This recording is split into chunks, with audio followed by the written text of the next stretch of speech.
Good afternoon, everyone. Looking at the Chris Watts case has been like looking through a fishbowl, and I think that is why this case doesn't go away very easily and why it has gathered so much interest and attention.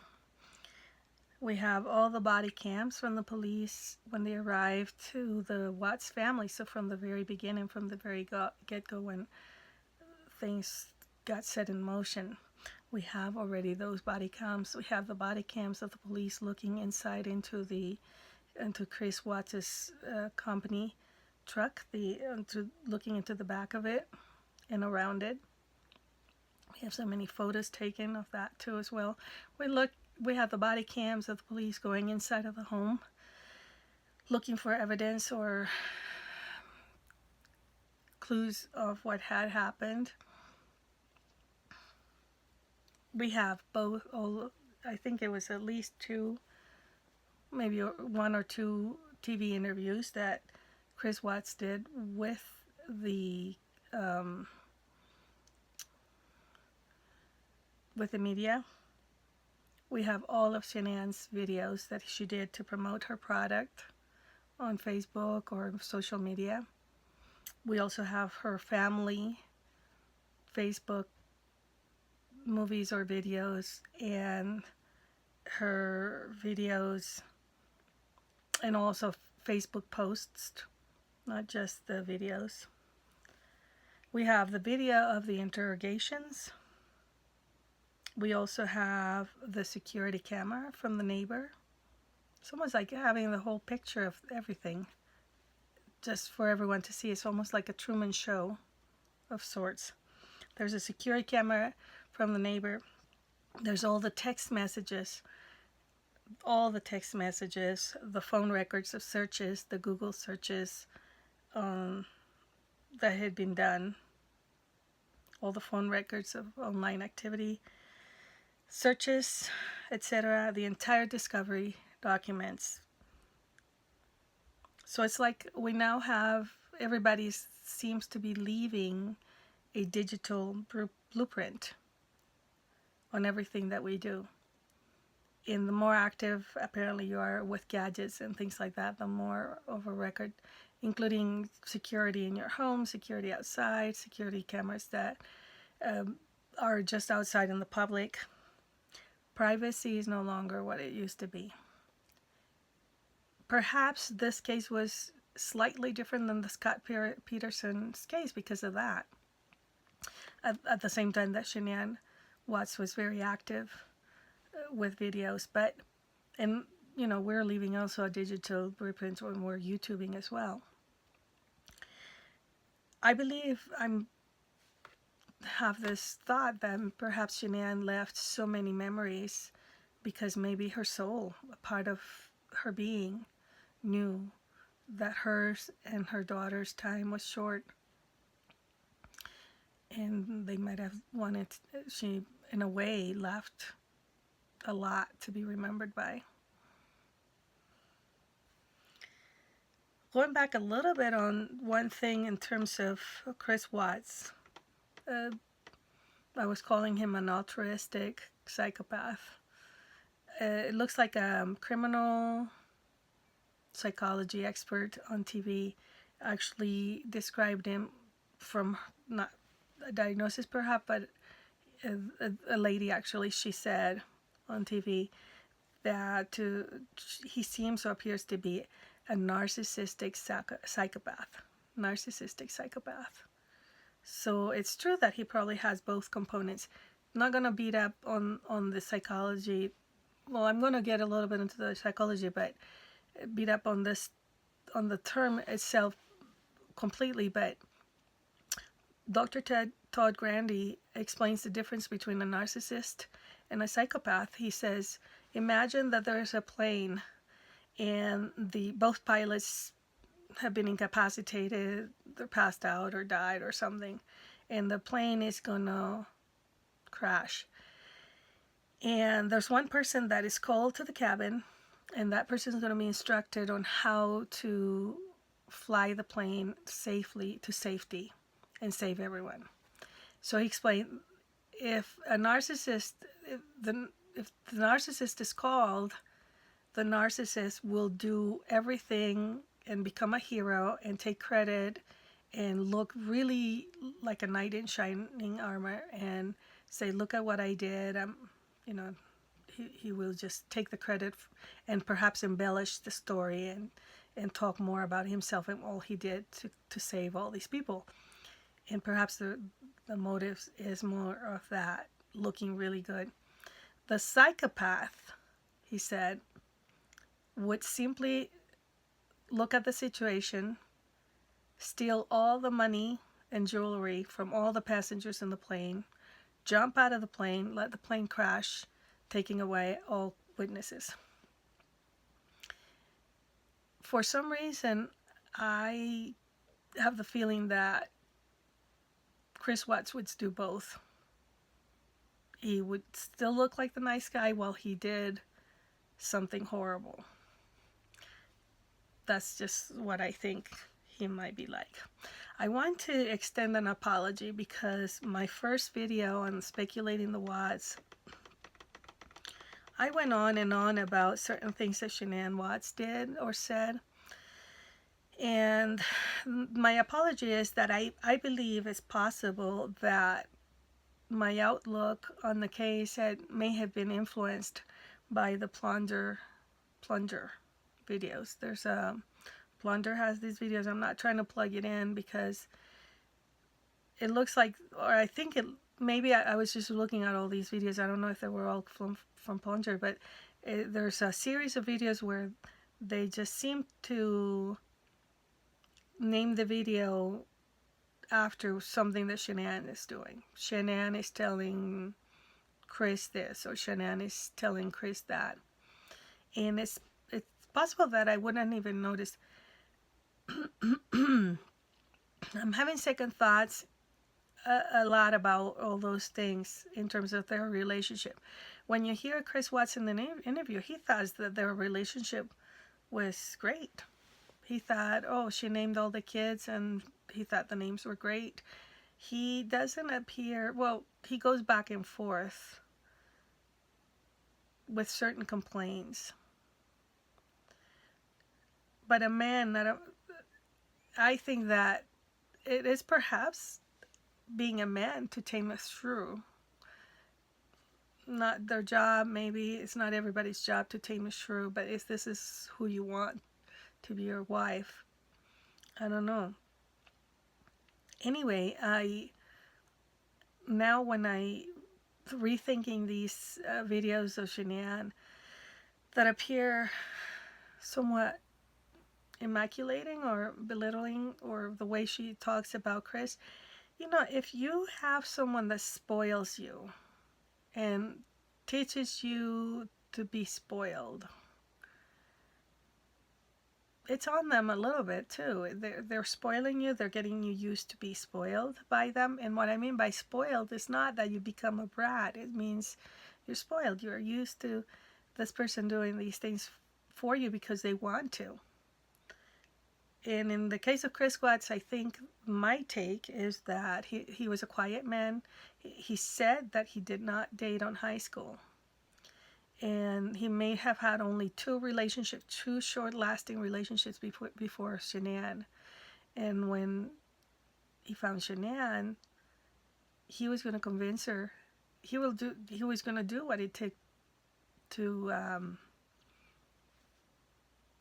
get her, to get this relationship. And so he had the one relationship that he could get, and it was with someone really beautiful. Perhaps he felt like he struck the lottery. Doesn't seem like a person that was that easy at getting to have relationships. Shanann had already been married once. So he had Shanann until he got chiseled, buffed, and then another woman came in. And so Shanann was all he had until someone else looked at him and pursued him. And so then, okay, well, I don't have to have Shanann. So the relationship, he was happy to have someone, to have her, and to do what it takes to have her, is what it looks like. Not that it necessarily that's what people should do. So, yeah, if that's what you want to do, then tame the shrew and work through the relationship. That's all relationships require work. If there's aspects you don't like, you work on fixing them. Him saying to Shanann, we're not compatible anymore, that sounds so immature thing to say, because that's something you find out or figure out in the dating phase of things. Oh, I'm not compatible with that person. Usually not after 8 years of a relationship. All of a sudden one day you say, we're not compatible anymore. That shows you how fake he is. He didn't want to tell her, I found somebody else. I found someone else. And I'm tired of playing dad and having to play dad and having to play a good husband and all those things. And then Chris Watts, when he was in the interview, talked about how he responded to Shanann's shirt. Oops, we did it again. And that little video where he goes, awesome. Is it going to be girls? And he doesn't look very authentic in his joy that they got pregnant. It was a pregnancy that was planned. He said he was very surprised because they had to try so hard. So if they had been together 8 years and they got married maybe after 2 years or 1 or 2 years of dating, that seems like it may have been taken, if they were already planning from the get-go, they may have been trying the first 2 years. Anyway, he said that they tried so hard with Bella and Cece, but with Nico, it was like 2 times boom, boom. I don't know if it's really 2 times. And she got pregnant. Well, maybe it was 2 times, like he said. It's hard to know. They may have had more sex than that, but perhaps when they were trying were those 2 times and she got pregnant. Don't know if they were doing something else. Excuse me, something different before that. Apologize for that. So, was he the shock? Was the shock because it happened so quickly? Was anything coming through his mind that perhaps this wasn't his? Did he think he was the problem in conceiving? That it was his problem, like in sperm counts. It had been stated that the reason why Shanann might not conceive was because of her lupus condition. So all these things come up, and Sandy said that she didn't like, of course, as a mother, she didn't like these questions that, and all those rumors that were going out that the baby was not Chris's. And I also don't feel like I like the accusations that are unfounded that are being made about Shanann as well, because there's no founding. It's only being made out of thin air because she talks with somebody. Anyway, it's just ridiculous. But so Sandy, to put those things to rest, I think she did the right thing. They asked permission, and she gave permission to test the baby, and the baby turns out to be Chris's. And then on the interview, Chris then starts talking about Nico as his son, that he could have had a son. Right now, he could have had his son, and having a son seemed to have been something important, because then that's what NK offered, that, if Shanann can't give you a son, I can give you a son. And, that's another narcissistic thing. What's wrong with girls? He had 2 girls. Of course, sometimes you want both, but it's a narcissistic thing of, okay, a son, it's like me, a man like me. But that's the other thing that is so puzzling on this in terms of the narcissism and the psychopathy. There's that case of the woman, it's a historical case here in the United States back, I think, in the 20s or 30s. And she kept having babies. And then she kept buying life insurance on these babies. And then she kept murdering them with arsenic. There's a whole movie about her. And she killed every single one of her own babies. So I keep thinking that it's a psychopath that would do that would kill their own progeny, their own children. Of course, there's also those cases where people have temporary insanity and people who suffer from depression and other mental health conditions. But a person that's not suffering from mental health conditions that would induce them to do something like that, usually the narcissists will see their progeny, their children, as extensions of themselves. Sometimes the narcissists can be very destructive to other kids in that sense because they self-loathe, and so therefore they will treat their kids as a projection of their own hatred, and then they'll be very critical. And their kids are not perfect enough to make them look good, and so forth. Sometimes they will become very overprotective, and they will not see their kids as individual with their own individual life, with their own individual as adults either, with their own individual choices and individual as an individual. They'll still see them as a projection, and it's possible that that is the line that Cindy Watts could not see. That, well, he chose this wife. I may not like her, but this is the wife that he chose as an adult, not as a child of hers. So even if she didn't like their relationship or how they related to each other, the way she thought that Shanann treated Chris, and even at the end, it didn't even seem that she was respecting his decision to plead the plea that he wanted. It wasn't the authorities that were keeping her from seeing him. He asked only his dad to come to Colorado and not his mother to stay home. Something of respecting those things, and then seeing children then again as individuals once they're grown up as well.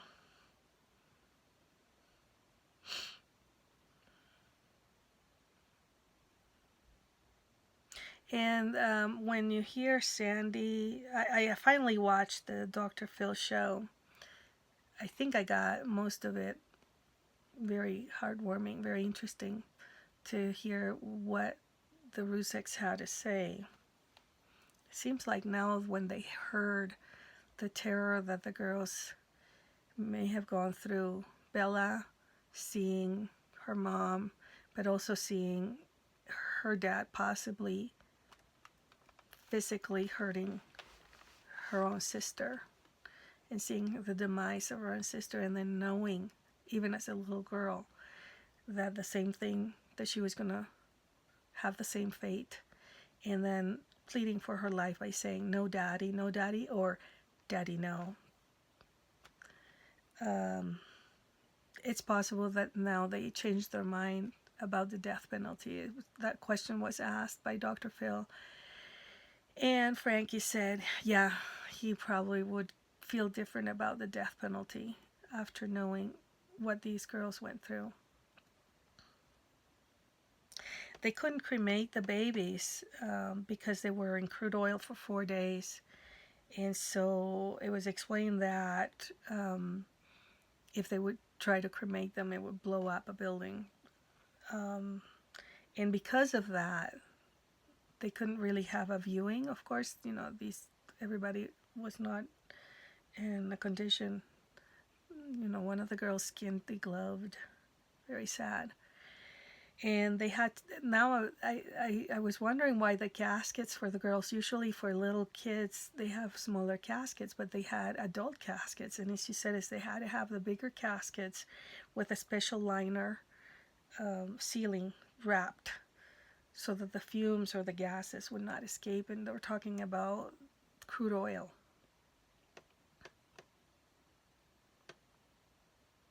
And I could never imagine that the Ruseks would be in any way the recipients of harassment. Frankie said that he had received even photos of a gun pointing at him. My goodness, what's the world made of? Maybe there's more people with mental disorders than we ever thought.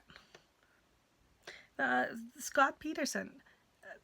The case of Chris Watts is very similar in many ways, very, very reminiscent of the Scott Peterson case. Remember, Scott Peterson had a mistress, killed his pregnant wife, What did Chris Watts do?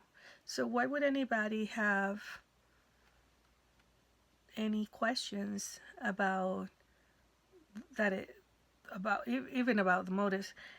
I don't know if Scott Peterson's wife had a life insurance, but I saw in one of the documents, if it was correct, because it was the discovery. I don't know if that was amended at a later time. The theme or the talk about life insurances was brought up a few times, and in one of the documents it said that Shanann Watts had life insurance on her. So anyway, it's very, very possible that this is another Scott Peterson case that went faster because of so much of the digital blueprint that we have now, that or the digital digital print, the digital trace that we have on things that we didn't have then. And so the Peterson case was dragged. Now, in terms of planning, poor planning versus bad planning, it's been said that there is no perfect crime. And maybe some might come closer to being a perfect crime. But Scott Peterson, allegedly he put weights, well, he's been convicted, maybe I can say he put weights with cement. He built cement weights anchors to weigh down the body of his wife and have it sink and the body stay in the ocean. But eventually washed away because bodies decompose, they come apart. The baby actually got expelled and the baby's body washed first. I'm sorry to be so graphic, but what I'm trying to get at is that I said it before, crime is stupid to begin with. You're not very smart if you choose to break the law or to do evil. It doesn't serve you at the end. And anyway, what I wanted to bring up is that the case of Chris Watts is very similar to the Scott Peterson case in that they both found a new fling. They had a new thing, someone they wanted to be with, and they were disposing of their pregnant wife, getting rid of a pregnant wife to start something anew. And in case of both of them, and that's why I'm bringing up that the only difference, they both had pregnant women. They had, in that sense, they were also family annihilators in the sense that their wives were pregnant, so there was a child on their way. The difference with Chris Watts is that there was also the kids, the girls. So what was being brought up, and I imagine maybe perhaps why the detectives say that Chris Watts did not fit the mold and they wanted to know and understand more. I agree with Scott Reich. He's a lawyer in Colorado. If you haven't seen his channel, go see his channel. I'm going to plug it in here. He's a lawyer in Colorado.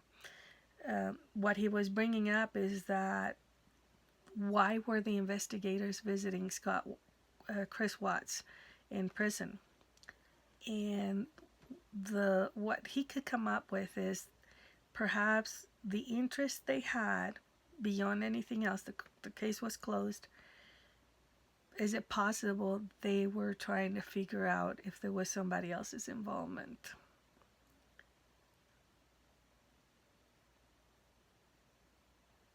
So, in terms of a family annihilator and Chris Watts not fitting the mold, is that most family annihilators, in a fit of rage, out of vengeance and anger, they may kill a wife and the kids, but then they commit suicide. That's the profile they have seen. And Chris did not fit that profile. And my thought is that there wasn't that much of a impulsivity. I think he may apply. I have something in that regards too to add to that.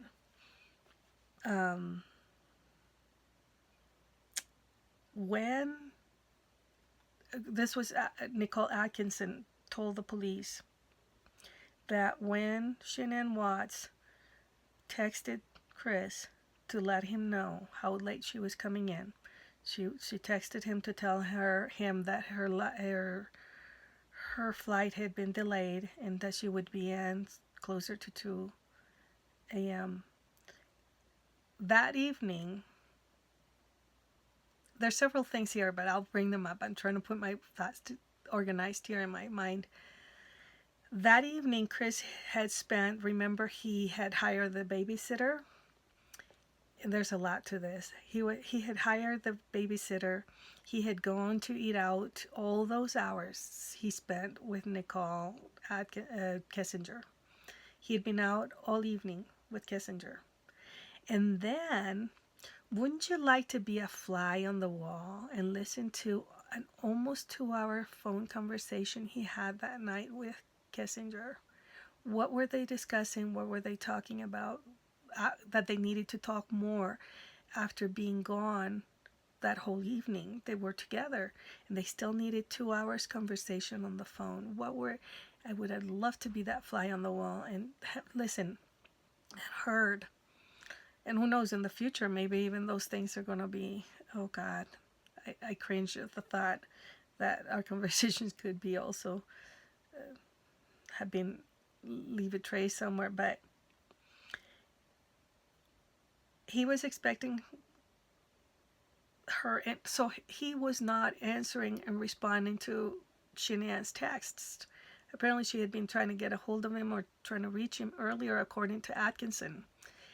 And the one time when he replied was when Shanann let him know that she was going to be that late, that she was probably going to be in closer to 2 in the morning. Perhaps that's what she told him. Don't know the exact words. But I do remember what Nicole Atkinson said to the police, that she saw the text of Chris's reply. God, what did he say? Yeah, here it is. And that his reply was, "Holy crap, that's late!" Exclamation mark. Holy crap, that's late. Holy crap, that's late. I don't like the swearing, but why would, out of anything, he didn't care one bit about anything about this woman, but he cared that she was going to be that late. Why? All of a sudden he's like, whoa. Was he expecting her to be there earlier? Some of those questions that we have. I just went like, whoa, when Nicole Atkinson mentioned this to the police.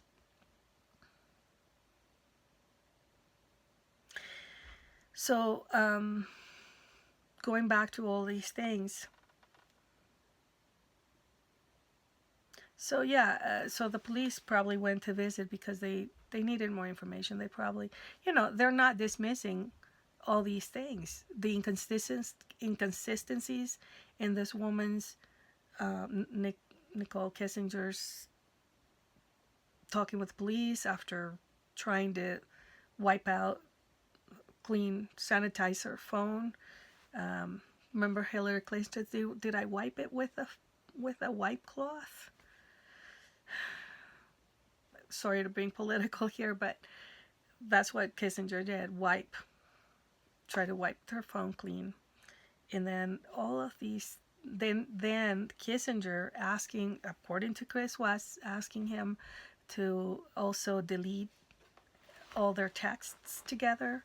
And then the friend that the police actually did interview, a friend of Nicole's, a lady, she said that, or maybe show the texts. She did show the text to the police. It was either in the text or she said that Nicole did ask her as well. Of course, the way Nicole asked her friend was like, okay, Facebook and people, they're all trying to find information. You might want to delete your Facebook account.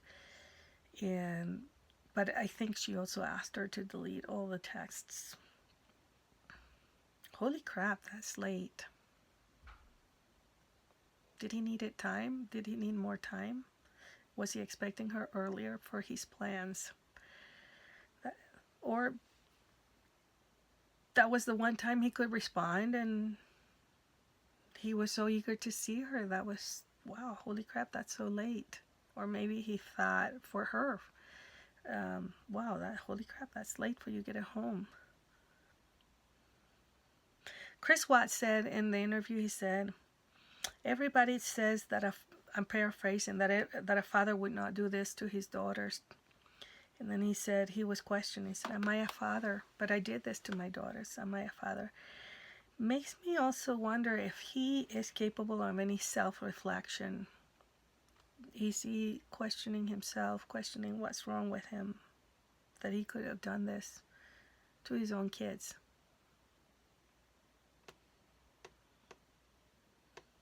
So going back to Nicole Kessinger, in interactions with her friend when she was, I want to do a separate video on that. Somebody asked me about that, and so I'll take a look at it. She was saying that all the men she ever dated were non-committal. Could there be something about her? I'm talking about in general, you know. I mean, what is the timeline? She meets Chris, I imagine, finally figure out that finally the first talked on the phone with each other right before he went. Apparently, if we have all this correct, they talked on the phone right before he went to San Diego with his wife on vacation. And perhaps when they finally got together, might have been the 3rd of July. And that same time, they went to bed, they slept. And Chris spent the whole month of July not at his house, but in NK's house. And then NK is getting angry because Chris has to leave her house to go to his house because his wife is probably onto him, that there's something wrong with him not answering the phone when the girls wanted to talk to their daddy.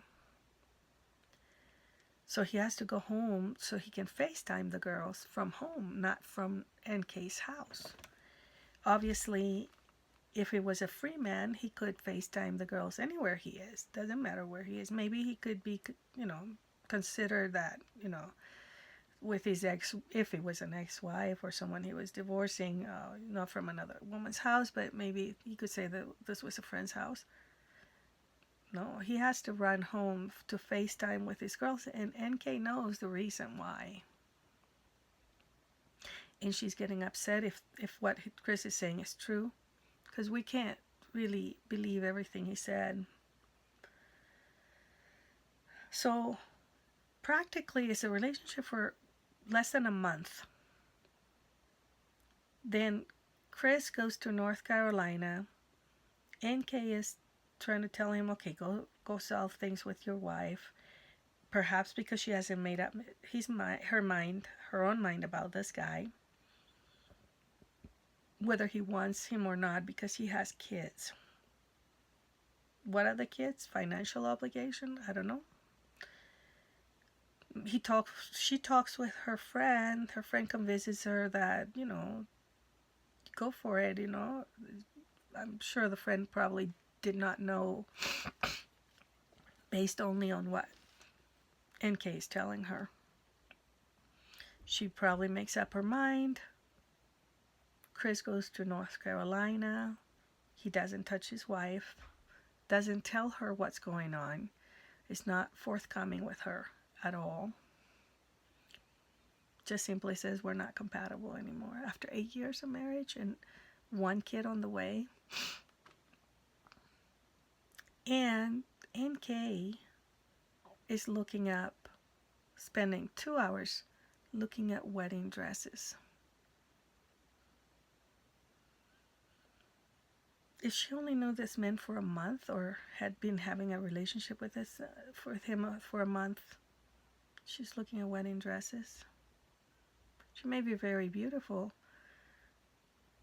Are there reasons why men they have slept with her or not committal and all that BS, as she told her friend? Or is there something that matter in terms of boundaries? I think that there are so many things bizarre, like telling the police not to talk to her friend, as if the police is going to do what she says she asked them. There's things that are just bizarre. And again, I thought the manner in which she's telling the police not to bother Jim seemed very similar to the way Chris Watts was telling the police that he didn't want to involve her NK.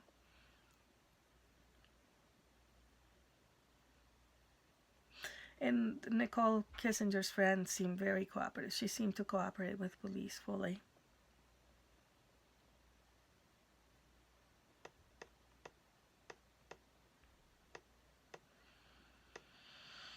So, back about, I keep coming up with more things, but the grandmother. Oh my God. I wish I had something on Chris's grandmother. We have nothing on her. Nothing to see. Nothing in the fishbowl. She went to Chris's wedding against the background of the rest of the family being in solidarity, not to go, not even his own sister went. And so he was partly raised by his grandmother. Was his grandmother in any way the saving grace? But then again, who raised Cindy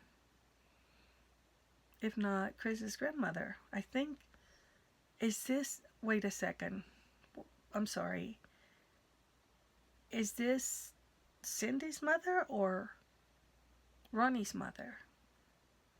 Anybody knows? Because I don't know. So I wish I knew more. Call me nosy. I don't mean to be. But in the whole study of this case, I would be interested to know more about this grandma.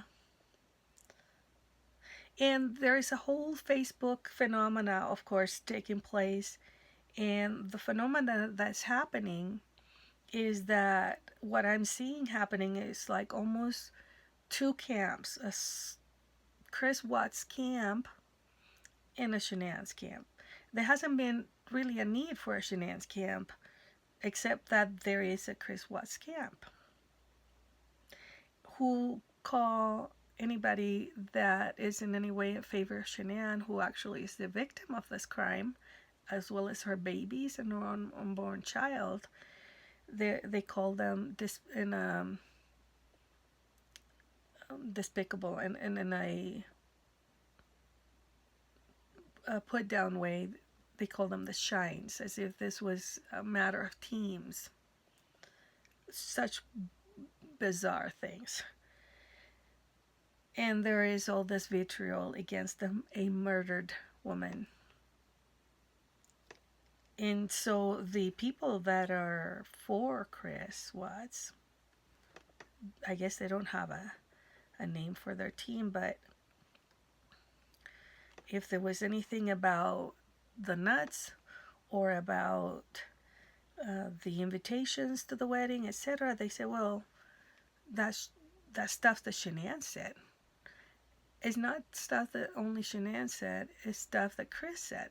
In the interview, Chris was asked about these things. He was calling it Nutgate, and he did say, he said, and of course he was weaving truths and lies. You can't believe everything he said, but he said, my mom and my sister never liked Shenan. He never said that it was mutual, that Shenan also, he didn't say Shenan didn't like them. He said specifically, my mom and my sister never liked Shenan. He didn't make it like it was, he didn't even say the way Cindy says, like, Shenan and I never get along. Well, Chris might have explained a little bit of that, but he actually said my mom and my sister never liked Shenan. So he put him on them. And so if he is always lying, why would he lie about his own mom and his own sister? And he said, my dad was cool. That's what he said. My mom and my sister never liked Shanann. My dad was cool. So anyway, um, I don't know why there's two camps when there should be only one, which is for the truth, but we live in a very strange world. Lastly, um, the Battery song was very strange, very strange. Chris Watts was asked about it in the interview, that he was Googling at 10 in the morning that same morning at 10 in the morning. Chris Watts was Googling a song from his favorite metal band called Metallica. The song pertains to Metallica, but the words could pertain to things that happened that morning. I don't care that the lyrics are about something else. Of course, Metallica wouldn't have known anything that happened with Chris Watts when they wrote the song, but the song is very applicable to the Battery is the name of the song. The tanks are called Battery, where he put the baby's body. The song even says can't kill the family. Well, he did. When he was asked about it, he said, it looks to me, I was like aghast. Oh, it was like, took me back. The response, he said, oh, Nikki wanted the words. Nikki could probably Google the words, the lyrics to that song herself. Why would he be Googling for her? Unless was she telling him, were they talking about the song? Is this their song? It pertains to things that morning? Or was he just simply throwing her under the bus? Was he just trying to throw one more little thing in that direction of her? Or is this his habit of just deflecting and trying to put the attention somewhere else when not wanting to give a straight answer about something? I just thought it was very peculiar. Anyway, think about it. Battery, Watts. And when I looked up the story about the song, people talk about metal and power. Battery, power, Battery, Watts. But also, and I don't try to be too ridiculous here, but these are things to think about. Battery, a loose term for the word battery, and I'm not so sure if it's spelled the same way. It might be spelled slightly different. Also refers in legal terms to causing bodily harm to someone, which is what Chris Watts did that morning, early morning.